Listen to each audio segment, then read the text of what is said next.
บ่น้อง ข่าวก่อน อยากถามสเปคน้องแบบผู้บ่าวนะมักแบบใด น้อยๆบ่ใหญ่ๆ แบบได้ก็ได้ ผู้เฒ่าก็ได้บ่ ฮะบ่น้องค่าดองแพงบ่ช่วงนั้นครับมีคนมามักมาขอค่าดองแพงบ่ บ่ บ่แพง แพงบ่แพงเนาะ ประมาณเท่าไรค่าดองนี่เอ้า เท่าไรน้องลิงเอา 10 ล้าน 10 ล้าน 10 ล้าน เอาซ้ำบ้านซ้ำเมืองเนาะ อืม 10 ล้านน้องได้ซะ 15 15 ล้าน10 ล้าน15 ล้านสมมุติว่าเพิ่นบ่มีฮอด10 ล้านนี่น้อง15 ล้านนี่รุดได้บ่ หลุดได้ รุดได้เนาะคันสิน้องเอาผัวไปนี่สิน้องสิเอาลูกจักคนกะว่า 2 คน 2 คน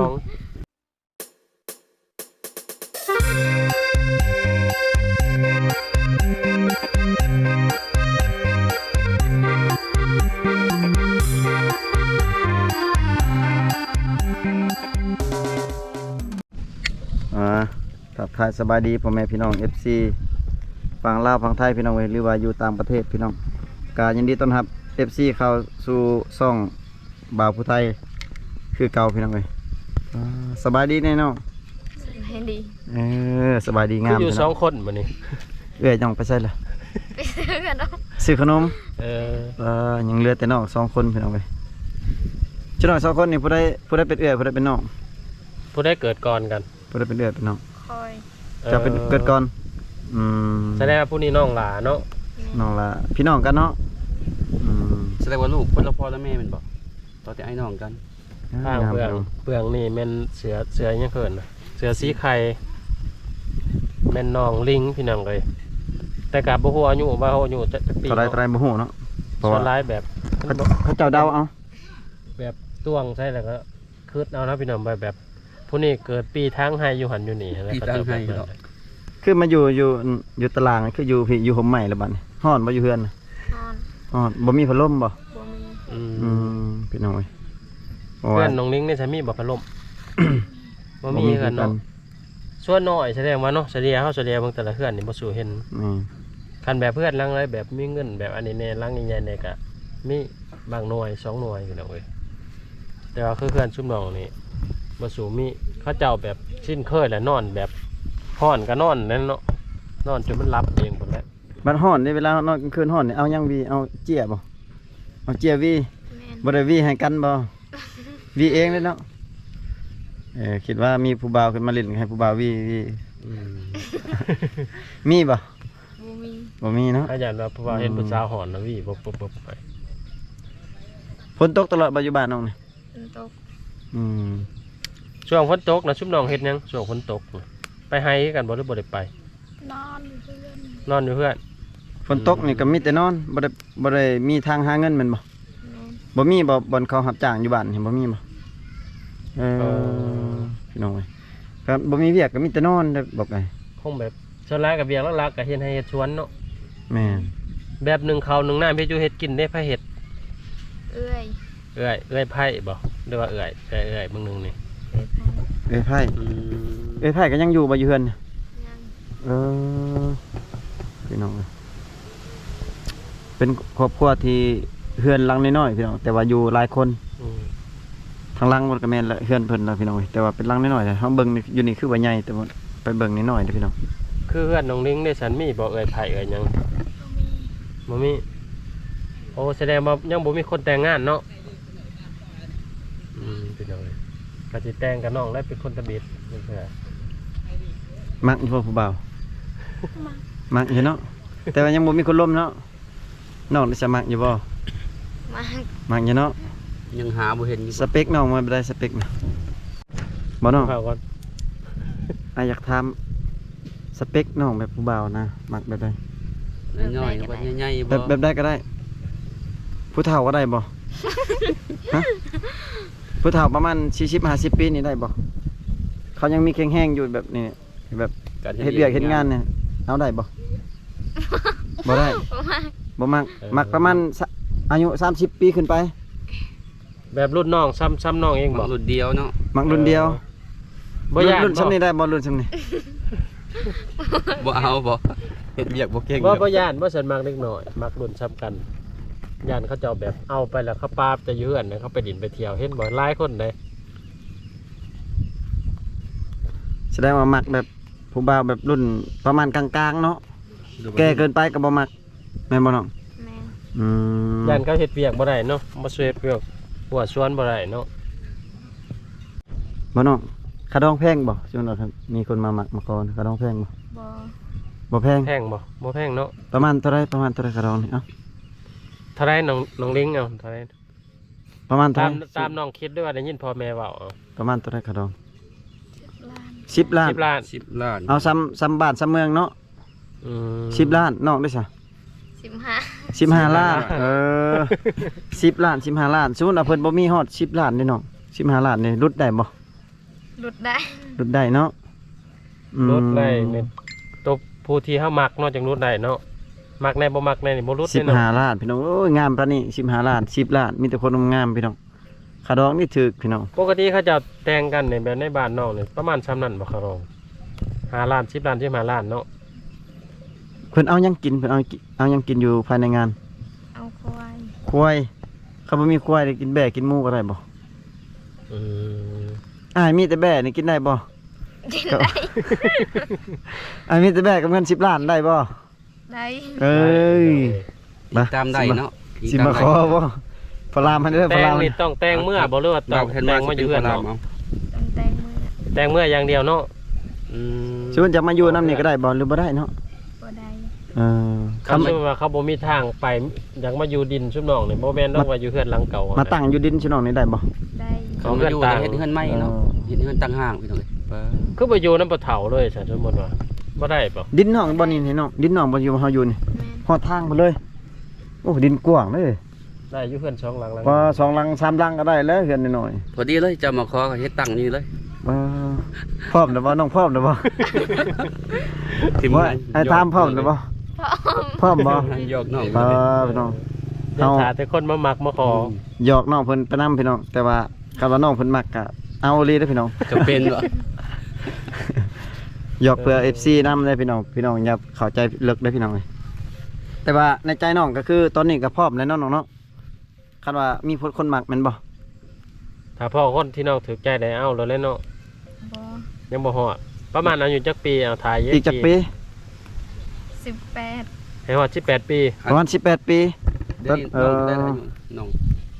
ยังบ่ฮู้ 15เนาะ ตอนนี้ประมาณได้อยู่15 อืมเอื้อยน้องนี่ได้อายุประมาณ18 17 18คิดว่า 16อืม บ่ย่านบ่สัน18 ปีเขาจะว่าเป็นสาวโดนสาวเฒ่านะบ่ย่านบ่ ว่าจะ บ่ย่านบ่เขาว่าสาวเฒ่าสาวแก่ เจ้าเฒ่าข้างบ้านพี่น้องเอ้ย อ้ายไปหลายบ้านเห็นเขาเจ้าอายุ18 19 ปีผู้บ่าวเขากายไว้แล้วเขาบ่มา เขาบ่มัก เล่น อีกเขาว่าเอา14 15เขาว่า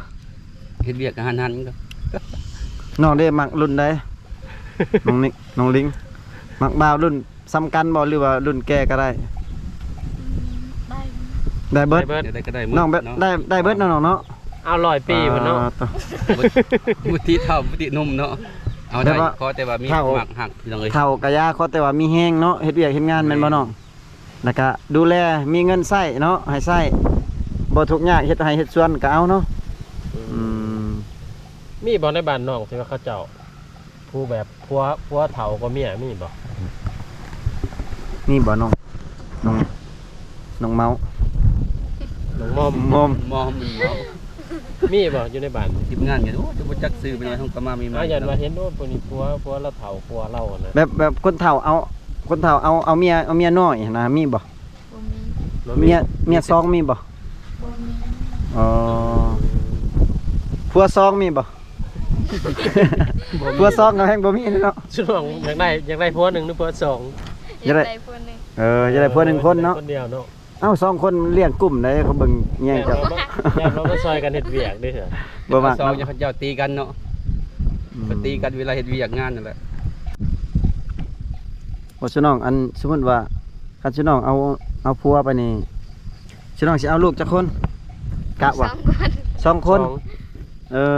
2 คนน้องได้ซะ 4 4 คน คน เจ้าว่าได้ทีมงานเฮาระหว่าง2กับระหว่าง4ตัวใดดี เอา3ซะอยู่วางกลาง เนาะ ก็ดีคือกันแต่ว่าบ่หลุดบ่หล่นเนาะกะ2คนก็พอดี4คนก็พอดีพี่น้องเอ้ย แต่ว่าบ่ให้เกิน4คนนี่4คนหรือ5คนก็พอดีแล้วพี่น้องเอ้ย5คนนี่อยากหลายเด้ เอ หลายเลยเพราะว่า ถ้าเฮาเทียบใส่อยู่ในเขตชนบทนี่เลี้ยงบ่กลุ่มนะน้องเนาะเขาเคยเห็นบ่แบบอยู่ในบ้านพี่น้องนี่ลูกเต่าลายนี่เขาสิกินบ่มีเนาะแม่นบ่ หน้า อันนี้ ได้ลูก เนี่ย หลายเพียงเลย เอา2คนพอดี3คนก็พอดี4คนก็พอดี เลี้ยงสิบ่ไหวเนาะเพราะว่าซุมื้อนี้ข้าวสารอาหารแห้งก็แพง คือ จังเลย แบบพ่อแม่ชุมน้องน่ะจะคนลูกเราลูก ทั้งหมดนะอยู่เฮือนน้องนะลูกไอ้น้องสิน้องจักคนรวมบัด นี่แหละห้า 5คน หาคน ห้า เจ็ดกับ คน พ่อแม่ แม่น 7 อ๋อ แปด น้องเป็นลูกสาวหลาบ่ 8กับหลาน อืมพี่น้อง ลูก น้องสลาบ่ แม่น สาวหลา สาวหลานี่ พี่น้อง ก็สลานี่งามเด้ ใครจะ สลา เคย ตั้ง มาหา ตั้งงามเบิดทุกคนแล้วก็ยิ้มงามอีกแล้วก็ค่าดองแพงอีก บ่แพงได้นี่เลย เอา15ล้านเนาะ กับแพงชุดเอาแพงชุดในบ้านเขาได้15ล้านนี่แพงชุดในหมู่บ้านของเขาเจ้าได้นี่ คันเนื้อไอ้น้องนี่ประมาณ10ล้านมันจัง แม่น อืมพี่น้องเอ้ยปานมานี่น้องเคยล้มผู้บ่าวจักคนล่ะ บ่เคย บ่เคยล้มจักเทื่อจับ ยังบ่เคยมีแฟนเลยอืม ใช่ว่าเจ็บไม่จำบ่คิดว่าเคยมีล่ะ ซื่อ ตั้งซื่อๆไผตั้งให้น้อง ๆเอ้ย เอ้ยตั้งให้อืม เจ็บแล้วบ่จำพี่น้อง น้องเพิ่นน่ะน้องมอมน่ะเจ็บยังเจ็บแล้วจำบ่ เจ็บแล้วจำ เจ็บแล้วไง บ่ ผู้เอ้ยเจ็บแล้วไงคนนี้ เจ็ เจ็ บบ แล้วไง เจ็บ แล้ว เจ็บ จำ แล้วไม่จำ เจ็บไม่จำเหมือนเนาะ ทำต่อทุกอย่างน้องเอ้ย ซื้อเพชรกับแบบ ซื้อเพชร คัน น้อง ว่าคน เป็น บ่ ธรรมดา สิว่าอกหักเลยพี่น้องเอ้ย บ่น้องอยากถามไปว่าคันว่าน้องอยากได้ผัวนี่น้องจะได้ผัวทั้งในหมู่บ้านน้องบ่หรือว่าอยากได้ผัวทั้งบ้านอื่น อยากได้ทางบ้านอื่น อยากได้ทั้งบ้านอื่น อยู่ในเมืองเฮานี่บ่หรือเมืองอื่น เมืองน้องนี่บ่หรือเอาเมือง เมืองนอก อย่าเอาเมืองน้องนี่เนาะ แต่ว่าต่างบ้านเนาะ เอาคนละต่างบ้านกันเอาอยู่บ้านเองนี่บ่อยากคักพอได้เนาะ คือบ่ในบ้านบ่มีผู้บ่าวบ่ บ่มี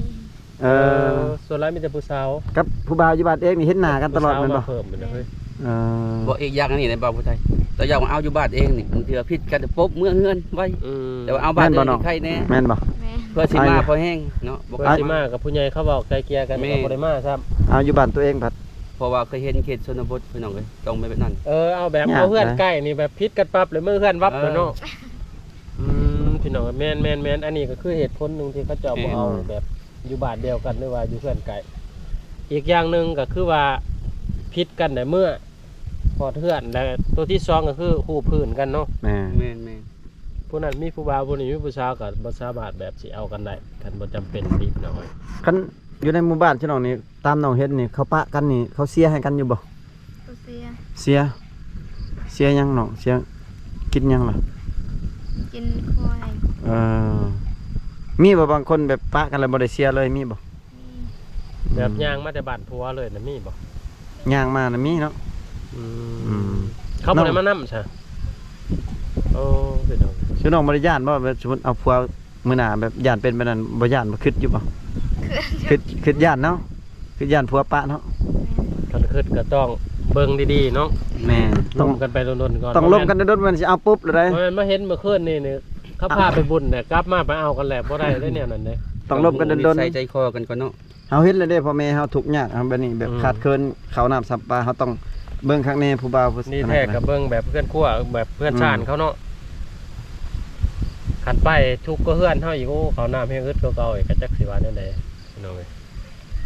มีแต่ให้น้องๆเบิ่งคักๆเนาะ แม่น กันแบบตัดสินใจเท่านึงมาแบบผิดพลาดมาแล้วมันยากๆกว่าได้น้องเพราะว่านั่นนี่เองเขาเจ้าบ่อดบ่ทนกัน ส่วนหลายแต่งน้อยหนึงแบบทุกอย่างน้อยหนึงผิดกันน้อยหนึงอยากปบมาเฮือน ปะโลดนะ โอ้ปะกันพี่น้องเอ้ยเอาง่ายซะปะง่ายซุมื้อนี้พี่น้อง เอาไงปะไง แม่นเพราะว่าเขตในชนบทเพิ่น ระหว่างคนรอกับคนบ่รอน้องมักคนรอหรือว่าคนบ่รอฮะแนวใดก็ได้เอ้าน้องมักบ่แบบผู้บ่าวตาเลๆแนวใดก็ได้ นี่แนวใดก็ได้ว่าซั่นแสดงว่ามักคนรอแสดงว่านี่ มักคนพอดีเบิ่งเนาะ เออ พอดีเขาวัดเขาว่าได้ มักคนพอดีงามๆเนาะ มึงเถื่อปากอึดอยู่อยู่ คนรอบางเขาหลายใจได้สักบ่แต่ผู้มัก เนาะ พี่น้องเว้ยก็ถ้าผู้ใดมักหักน้องๆก็สามารถทักหาน้องๆเพิ่นได้พี่น้องเว้ย หรือว่าอยากสนับสนุนน้องๆก็ได้พี่น้องมาเยี่ยมยามน้องๆเพิ่นครั้งแรกได้อพี่น้อง อืม ฝากติดตามน้องๆเพิ่นได้พี่น้องเว้ยก็คลิปเฮาก็สิได้ปล่อยยาวๆไปเลยพี่น้อง แล้ เว้ วย ก็สิเห็นตลอดเนาะ แม่น ชุดน้องคือสิบ่ทันเอาผัวง่ายเนาะประมาณ5ปี10ปีผมบ่จังเอาสิว่าชุดหลังจากชุดใหม่มาถ่ายมือช่องมือฝากกลับไปมาหาบ่เห็นเอาผัวเลยว่ะ